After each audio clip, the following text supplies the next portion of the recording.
Ce n'était pas difficile de deviner pourquoi cette dame prend subitement la fuite. Sans doute à cause du contenu des 2 seaux qu'elle laisse derrière elle, des déchets de poissons qu'elle comptait déverser ici, dans cette décharge sauvage installée au marché central de Thiès, tout près du chemin de fer, voire même trop près. di nga gis ni carrément lii danger la parce que affaire waa ndox ko tiim ndox mi dafa dugg ci biir lii mënut a defar dara li day yàq mais defar te lii nag kilifa yi war nañ cee sàkkum pexe war nañ cee dugal seen loxo fexe ba ngir yàlla ak yonent bi leen fi bëgg nekkin wi normal xet bi fii xeeñ métti na jël xoolal xam nga lee toog ni mbale day jël mbale gisal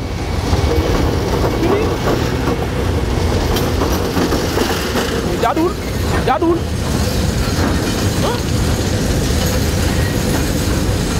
xoolal fi ñu jaar am paxam la def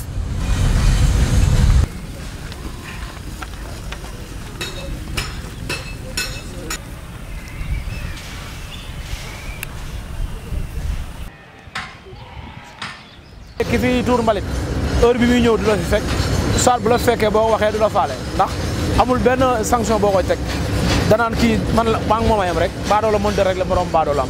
ba barki Dembo Ndiaye ñoom si bopp bi ñuy dindee fii damay toog ba xaaj guddi seen leen def seen i saret jógee marché bu mag ñëw samay doom fii lañ daan toog kii atte na ma fi ba dul benn ñi atte na ma fi ba dul benn te lii laa doon bañ. boo nee dara tey maa ngi defar tey kenn jóg ne yow da ngaa bare wax yow da ngaa def lii laa doon bañ tey nag ma ngi nii mënuñu ci lenn ëllëg si bu ngeen ko dindee nii lay melaat kenn du ko dindi.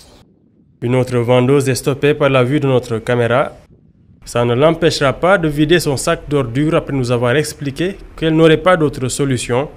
Une pensée que partagent ses collègues vendeuses de poissons. Parce que tam marché dafa war a am organisation te marché bi tam amu ko wax dëgg yàlla amu ko marché bi metti na lool fa metti di yam amuñuy ay poubelle lu mbalit amuñuy duuf waaw amuñu it fu ñu jaayee dàq bi metti na daw yi metti na amuñu fu ñu toog di liggéey xëy na bu ñu ko amoon ñu placé ñu fenn tegal ñu fa ay poubelle xëy na bu boobaa du demee nii. mbalit bii nii ci ñii fi nekk la jógee jaaykatu jën yii ñoom ñoo fi sutti parce que ay waasin tóori jën la ak ñiy defar ay ginaar fii ci biir ñoom ñëpp ci marché bi lañ nekk ñun ñii ci marché bi lañ nekk waaye nag li am solo mooy ñoom ñu fexe ba aménagé fii ba mu set ñu mën a jël boog benn mesure boo xam seen tey dinañ ne kat kenn dootu fi tuur mbalit waaye laa ko ñu ni fi ay bag teg ko fi ku am sa mbalit nga teg bag bi fee bu tuuree pale nga jël oto bi ñëw lonk ko yóbbu ok war naa mën a nekk mais fi mu doolu jéemu ci jël dara xoolal fee ne boo xool ay frigo yi ñu fa def ndoxum jën mi day wal di wàcc ci ba ci train ba ci raay bi la ne. Cet enfant enchaîne les allers-retours entre le marché et la décharge improvisée. Pour la deuxième fois en moins d'une demi-heure, il est de retour avec une caisse à ordures. Mais il y a tout le monde sang de waaw. dañ la kamal yéen waat li. ak benn meer. benn meer encore. buy jaay jën. waaw. ñaata lañ la fay sax yow.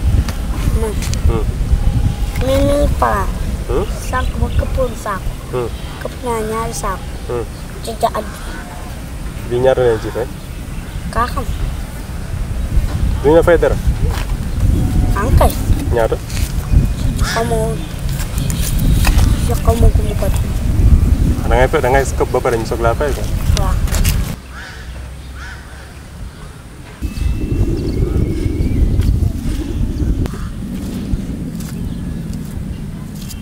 Il y a les talibés exploités par des adultes, mais aussi des propriétaires de chariots et charrettes qui profitent de la nuit tombée pour déposer leurs déchets. C'est en tout cas ce que nous racontent des riverains dont El Hadj Ndiaye. Il fait partie de ceux qui sont le plus impliqués contre ce dépôt d'ordures improvisé. Et comme ses voisins, il en subit directement les contre-coups. Il y avait au temps colonial quoi. C'était un camp militaire. Donc, avant, il n'y avait pas de problème. Il y avait une insalubrité quoi. Mais depuis que nous créons un marché, on a commencé à avoir des problèmes. Nous avons des problèmes. bu taay gisoo maa ngi bëgg dem dama woon seen les services monsieur le maire Lamine Diallo pour wax mu amoon encore benn pelle ak ay camion pour ñu jëm ko dindi bala sax bu nawet bi ñëwee ça c'est plus pire encore kenn dootul nelaw. À chaque fois qu'on nous signale ça, la mairie est là pour mobiliser les moyens en vue d'évacuer ces ordures-là. Donc c'est pas un site, c'est pas une décharge. Donc c'est les comme mareyeurs qui à chaque fois qu'on nettoie recommence de plus belle à déposer pratiquement les ordures. fu ne lay jógee nag gis nga fu ne dañuy obligé ñu di génn di taal mbalit mi mais mënuñu ci dara waaw tous nos enfants sont malades même ñun ñëpp dañoo feebar ndax affaire bi nag mu ngi commencé yàgg léegi mu commencé am ay plus de 10 ans ñu ngi ci même rythme bi rek sonn nañ trop. Même malades, ils ne sont pas au bout de leur peine, car derrière ces murs se trouve le centre sanitaire du 10e. Sur place règne une gêne permanente pour les malades de l'avis du responsable de l'hygiène, mais aussi du médecin-chef. Cela quand même nuit gravement au fonctionnement du centre de santé parce qu'il y a souvent de la fumée qui s'échappe du brûlage de ces ordures et qui gêne le personnel comme les malades asthmatiques ou autres qui ont des infections respiratoires. Et en plus, il y a la pullulation des germes qui peut atteindre le centre de santé, les malades hospitalisés, le personnel et peut créer des infections. Et pendant la saison de pluie, avec le ruissellement des eaux de pluie, il y a de l'eau qui passe par la décharge et qui ruisselle dans le centre de santé. C'est nauséabond, c'est sale et vraiment c'est un problème. Du nettoiement. C'est vrai que... Selon le maire de la commune de Thiès-Nord, le manque de moyens empêche une solution définitive au problème. La ville a tendance à nous laisser pratiquement les ordures. Mais c'est de la compétence de la ville. Parce que c'est la ville qui dispose quand même de la logistique, du matériel lourd pour évacuer les ordures au niveau de Thiès.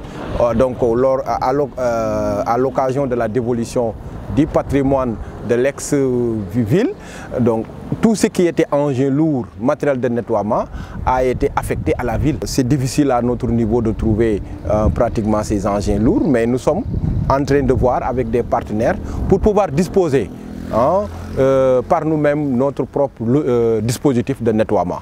Parce qu'aujourd'hui dans la ville de Thiès, le dispositif de nettoiement est entre les mains de la ville de Thiès. Donc que ce soit les engins lourds, que ce soit même l'unité de coordination est sous la responsabilité de la ville de Thiès. Nous n'avons toujours pas pu obtenir des explications du service de nettoiement de la ville. Mais selon les riverains, une énième opération de nettoyage pilotée par les autorités de la ville a eu lieu quelques jours après notre passage.